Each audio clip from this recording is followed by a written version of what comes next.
Iran के सबसे बड़े धार्मिक नेता अयातुल्लाह अली खामेनेई न सिर्फ अपने देश की तरक्की को पीछे कर रहे हैं, बल्कि मुसलमानों को भी वो तरक्की नहीं करने देना चाहते हैं। खामेनेई ने भारतीय मुसलमानों पर आपत्तिजनक बयान दिया है।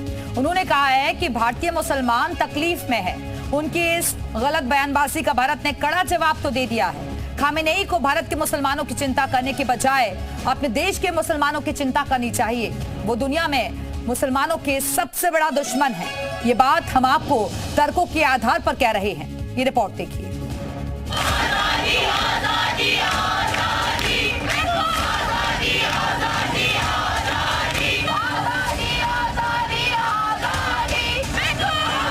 जिस शख्स के चलते ईरान की मुस्लिम महिलाओं को तकलीफ झेलनी पड़ी,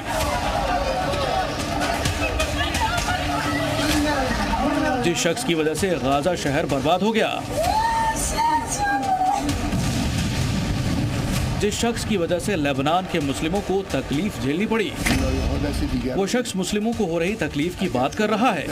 अयातुल्लाह अली खामेनेई कहने को तो ईरान के सबसे बड़े धार्मिक नेता हैं, लेकिन उन्होंने अपने मुल्क को कट्टरता के ऐसे जाल में फंसाया कि ईरान के मुसलमान उससे बाहर ही नहीं निकल पा रहे।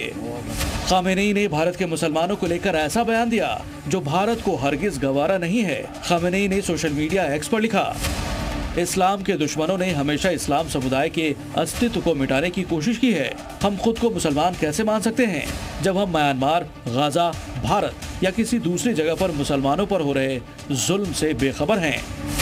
खामेनेई ने एक पोस्ट में म्यांमार, गाजा और भारत का जिक्र किया।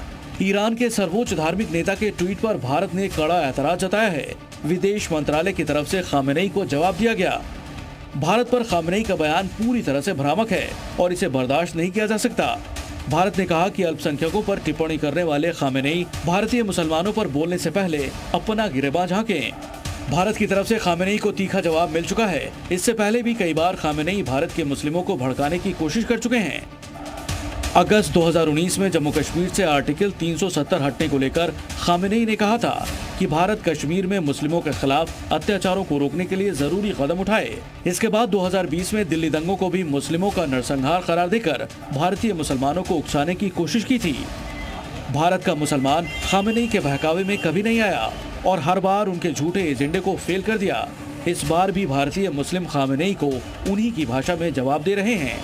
ईरान को ये समझना चाहिए कि हमारा मुल्क भारत एक जमहूरी मुल्क है और यहाँ पर जमहूरियत का राज चलता है, ना कि शाहियत का राज चलता है और ना कि इस्लामी क़वानीन है। हिंदुस्तान के अंदर मुस्लिम बहुत सेफ फील करता है अपने आप को और बहुत खुशी से रहता है।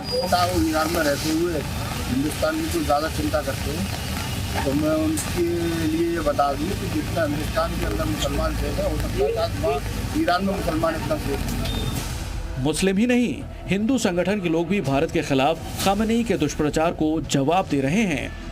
वहाँ किस तरह से जिहाद और मानवता विरोधी लहरें उठ रही हैं।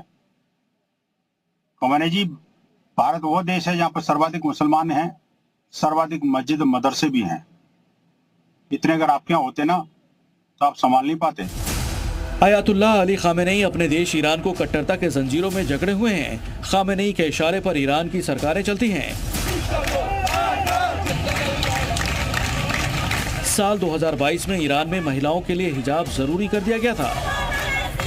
तब ईरान की मोरल पुलिसिंग के चलते एक मुस्लिम महिला महसा अमीनी को जान गंवानी पड़ी थी। उस दौरान पूरे ईरान में महीनों तक प्रदर्शन हुए थे, जिनमें 500 से ज्यादा लोगों की जान चली गई थी।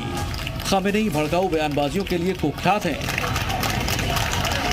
वो अक्सर ही इजराइल और अमेरिका के खिलाफ बयान देकर अपने ही देश के लोगों को उकसाते रहते हैं। खामेनेई अपने देश में शांति और स्थिरता की बजाय कट्टरता को बढ़ावा देते हैं। खामेनेई की नीति स्पष्ट है, ईरान को कट्टरता में उलझाए रखो और देश का सर्वोच्च धार्मिक नेता बने रहो। औरतों के साथ क्या हो रहा है, लाखों करोड़ों जो ईरानियन दूसरे देशों में रह रहे हैं, उन सब के बारे में क्या, उनके बारे में आपको कुछ नहीं चिंता है और आप खाली इस तरह की बातें करते हैं। तो मेरा मानना यह है कि बिल्कुल मिसप्लेस्ड, मिसइन्फॉर्म्ड और मिस्चीवियस कमेंट्री है। ईरान कभी एक खुली विचारधारा वाला देश हुआ करता था। वहाँ अयातुल्लाह अली खामेनेई के ताकत में आने के बाद से ही वो देश पिछड़ता चला गया। और इसी वजह से ईरान के मुस्लिम आर्थिक रूप से पिछड़े हुए हैं। वहाँ गरीबी दर 22% है। ब्यूरो रिपोर्ट, जी मीडिया।